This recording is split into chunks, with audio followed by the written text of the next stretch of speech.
The Lost Tribe. The sun was setting as Freya the dwarf and her group of adventurers made their way through the winding trails of the Shadow Heights. They had been traveling for days, searching for a way to reach the lost city of Arvandor, a legendary city that was said to hold the key to Freya's own personal quest for freedom. As they walked, Freya couldn't help but feel a sense of unease. The Shadow Heights were known to be a treacherous place, home to all manner of dangerous creatures and bandits.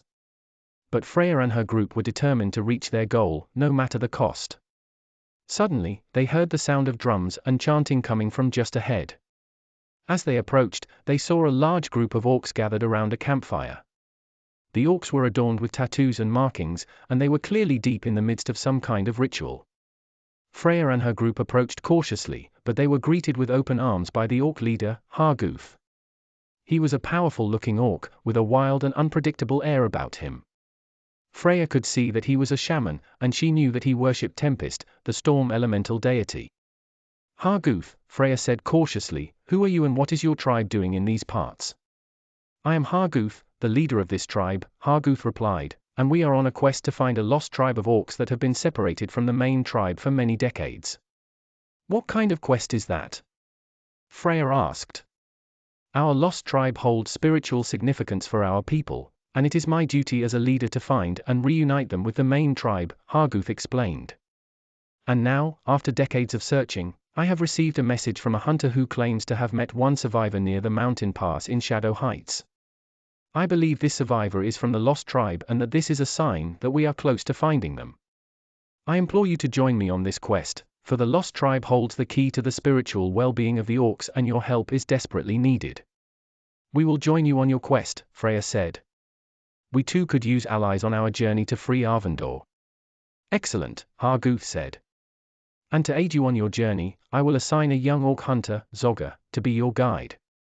He knows the Shadow Heights well and will be able to lead you through the treacherous mountain pass and towards the lost tribe. With that, Freya and her group joined forces with Harguth and his tribe, setting out on a quest to find the lost tribe and unlock the secrets of the spiritual realm. As Freya and her group continued on their journey with Harguth and his tribe, they soon came across a new obstacle.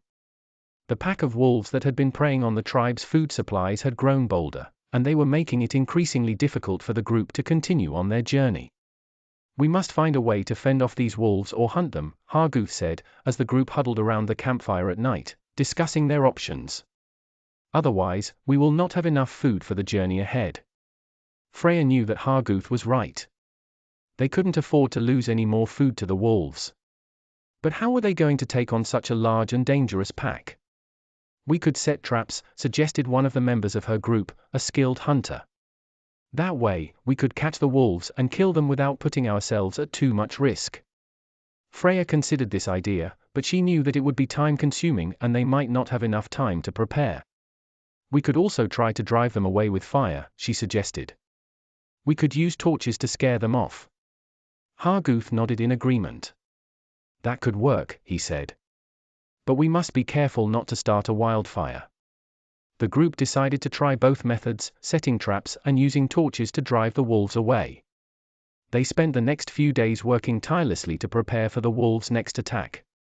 And when the pack finally returned, they were ready. As the wolves approached the camp, the group lit the torches and began to make loud noises, trying to scare them away. At the same time, the traps were set and were triggered as the wolves approached. Several of the wolves were caught in the traps, while the rest were driven away by the fire and noise. The group quickly set to work butchering the trapped wolves, providing them with a bountiful supply of meat for the journey ahead. Freya couldn't help but feel a sense of triumph as they feasted on the wolves' meat that night. They had overcome a significant obstacle, and they were one step closer to their goal of finding the lost tribe.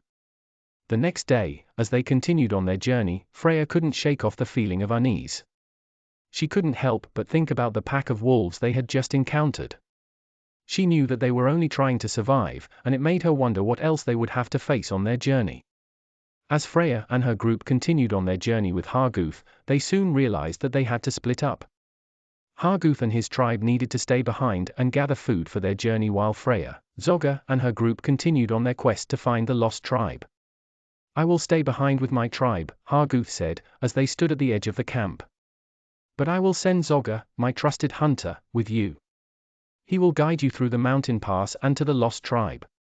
Freya was hesitant to leave Harguth and his tribe behind, but she knew that it was for the best. They had come too far to turn back now. We'll be back as soon as we find the lost tribe, she promised Harguth. Harguth nodded and patted her on the shoulder. I know you will. And we'll be waiting for you when you return. With a heavy heart, Freya and her group set off on their journey with Zogger as their guide. The young orc hunter was skilled and knowledgeable, and he knew the mountain pass like the back of his hand. But as they ventured deeper into the mountains, Freya couldn't help but feel a sense of unease. She missed Harguth and his tribe and couldn't help but wonder what they were facing back at the camp. As Freya and her group set out to navigate the treacherous mountain pass, they knew that they were in for a difficult journey. The pass was known to be home to dangerous creatures, and they would have to use all of their skills to navigate it safely. The first few hours of the journey were relatively uneventful. They trudged through the snow and ice, taking care to watch their footing and avoid any potential hazards. As they climbed higher into the mountains, the air grew colder and the wind picked up, making it harder for them to see and hear. It wasn't until they reached the halfway point of the pass that they encountered their first real obstacle. A group of hungry yetis had taken up residence in a nearby cave, and they weren't about to let the group pass without a fight. Freya and her group were well prepared for the encounter, however. They had brought along weapons and armor, and they were skilled in combat. They fought bravely against the yetis, using their swords and shields to fend off the creatures' attacks. The group fought bravely against these creatures, using their skills and weapons to protect themselves. Though they suffered some injuries, they were able to overcome all obstacles and finally reach the end of the mountain pass. Exhausted but victorious, Freya and her group finally arrived at the other side of the pass. They had navigated the treacherous mountain pass and avoided or fought off any creatures they had encountered along the way. As Freya and her group made their way deeper into the mountain, they could feel their anticipation growing. They had been searching for the lost tribe of orcs for days, and they were getting close. They had received word from Harguth that a hunter had met one survivor of the lost tribe near the mountain pass, and they were determined to find the rest of the tribe. As they crested a small rise, they saw them. A small group of orcs huddled together, looking tired and worn. Freya approached them cautiously, not wanting to startle them. One of the orcs, an older male, stepped forward to meet her. We are the survivors of the lost tribe, he said. We have been wandering these mountains for years, trying to find our way back to our people.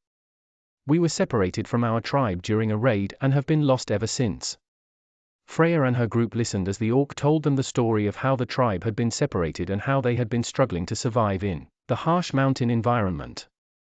They also told them about the route to the lost orc tribe and the dangers that lay ahead.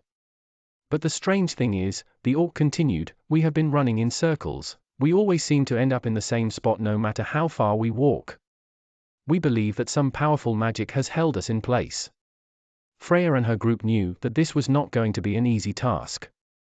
They would have to be extra careful and look for any signs of magic that could be holding the lost tribe in place. They offered to help the survivors break free from the spell and return to their tribe, and the orcs gratefully accepted. As the group made their way deeper into the mountains, the landscape began to change. The rocky terrain gave way to lush greenery, and the sound of rushing water could be heard in the distance. The group knew that they were getting closer to their destination, but they also knew that they would have to cross a wide and dangerous river in order to reach the lost tribe. Grommack, the orc warrior, and Drogothar, the orc hunter, both members of the lost tribe, were with Freya and Zogger and the group. They were the ones that had accompanied Freya and her companions on this part of the journey, and they were well equipped to face the challenges ahead. Grommack carried a large battle axe and a shield, while Drogothar had a bow and a quiver full of arrows. As they approached the river, the group could see that it was wide and fast-flowing.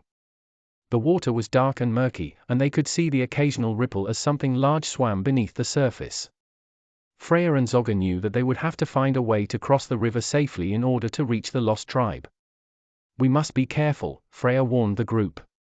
This river is known to be home to dangerous creatures. We must find a way to cross safely while avoiding them. I can scout ahead and see if there is a safe way to cross, Drogothar offered. I am a skilled hunter and I know how to move quietly. That's a good idea, Freya said, nodding. But we must be careful. We don't want to attract the attention of any creatures that might be living in the water. Drogothar nodded, and then disappeared into the undergrowth. He returned a short time later, reporting that there was a shallow area further upstream where the group might be able to cross safely. With Drogothar leading the way, the group set out to find the shallow crossing. They picked their way carefully through the undergrowth, avoiding any areas that looked too deep or too dangerous. After some time, they reached the shallow area that Drogothar had mentioned. The water was only knee-deep, and they were able to cross safely, with Grommack and Drogothar on the lookout for any danger. They reached the other side of the river, and the group knew that they were getting closer to the lost tribe. "We're almost there," Freya said with a determined look in her eyes. "Let's keep moving." The group continued on their journey, with Grommack and Drogothar leading the way. They knew that they would soon be reunited with the lost tribe. As the group approached the lost tribe's camp, they could see the smoke rising from the fires and the orcish huts dotting the landscape. The lost tribe had made a home for themselves in this remote part of the mountains, but their isolation had taken a toll on them. They were wary of outsiders, and it was clear that gaining their trust would not be easy. The camp of the lost tribe was nestled deep in the mountains, surrounded by towering peaks and dense forests. The orcs had built their shelters out of natural materials, using branches, leaves, and moss to construct sturdy huts that could withstand the harsh mountain weather. The camp was situated on a rocky outcropping that overlooked a wide valley, giving the orcs a clear view of the surrounding landscape. The huts were arranged in a circle around a central fire pit, where the orcs would gather to tell stories and share meals. As the group approached the camp, they could see that the orcs had built a sturdy palisade around the perimeter, to protect themselves from the dangerous creatures that roamed the mountains. The palisade was made of sharpened logs, and was manned by guards who kept watch for any threats. The orcs themselves were a hardy and rugged people, accustomed to living in the harsh mountain environment. They were dressed in furs and hides, and carried weapons made from bone and stone. They had a fierce and proud look in their eyes, and their faces were adorned with tattoos and scars that told of their many battles and struggles. The camp had a sense of order, despite being in the middle of the wild, but the group could tell that the lost tribe had been struggling to survive. There were signs of overhunting and food shortages, and the orcs were thin and gaunt, their clothes worn and ragged. They were a shadow of the fierce, powerful tribe they had once been. Freya and her companions made their way to the center of the camp, where they were met by Zul'jin, the chief of the lost tribe. He was a towering figure, with a fierce expression and a stern voice. "Who are you and why do you come to our camp?" he demanded. "We are travelers on a quest to find the lost tribe," Freya replied. "We have been sent by Harguth, the orc shaman of our tribe, to bring you home," Zogga continued. Zul'jin's expression softened slightly. "Harguth? I remember him. We were once brothers in arms. But that was long ago. Why should we return to your tribe now?" Freya and her companions shared the story of their journey, the message from the hunter, and the spiritual significance of the lost tribe. They also spoke of the hardships and dangers the lost tribe would face if they stayed isolated in the mountains. Zul'jin listened carefully, but he remained skeptical. "I understand your words, but I must think on this," Zul'jin said. "You are welcome to stay in our camp for the night, but tomorrow you must leave. I will give you my answer then." The group spent the night in the lost tribe's camp, sharing stories and learning more about the tribe's way of life. As they sat around the fire, Grommack, the orc warrior, spoke up. "I understand Zul'jin's doubts, but I believe we should return to Harguth's tribe. We can help them and they can help us." Drogothar, the orc hunter, nodded in agreement. "I, too, think it is time for us to return home. We have been lost for too long." The next day, Zul'jin made his decision. "I have thought on your words and I have decided that it is time for us to return to Harguth's tribe. We will pack our belongings and leave with you." As they journeyed back, Freya took the opportunity to learn as much as she could about the lost tribe and their ways. She asked questions and listened closely to the stories and teachings of the tribe members, eager to understand their culture and beliefs. She was particularly interested in learning about the spiritual significance of the tribe and the role of Tempest, the storm elemental deity, in their lives. Zul'jin, the chief of the lost tribe, took a liking to Freya and her companions and was happy to share his knowledge with them. He told them about the history of the lost tribe and how they had come to be separated from Harguth's tribe. He also shared with them the secrets of the tribe's survival in the harsh mountain environment, and the ways in which they had learned to coexist with the dangerous creatures that lived there. Freya was particularly interested in learning about the spiritual practices of the Lost Tribe and how they honored Tempest. Zul'jin showed her the tribe's sacred rituals and ceremonies and explained the significance of each one. As they journeyed back to Harguth's tribe, Freya and her companions were filled with a sense of accomplishment and pride. They had not only succeeded in their quest to find the Lost Tribe, but they had also gained a deeper understanding and appreciation for the Orcish culture and way of life. With this new knowledge, Freya felt more determined than ever to save her kin in Arvandor and bring them back to the reality of the world.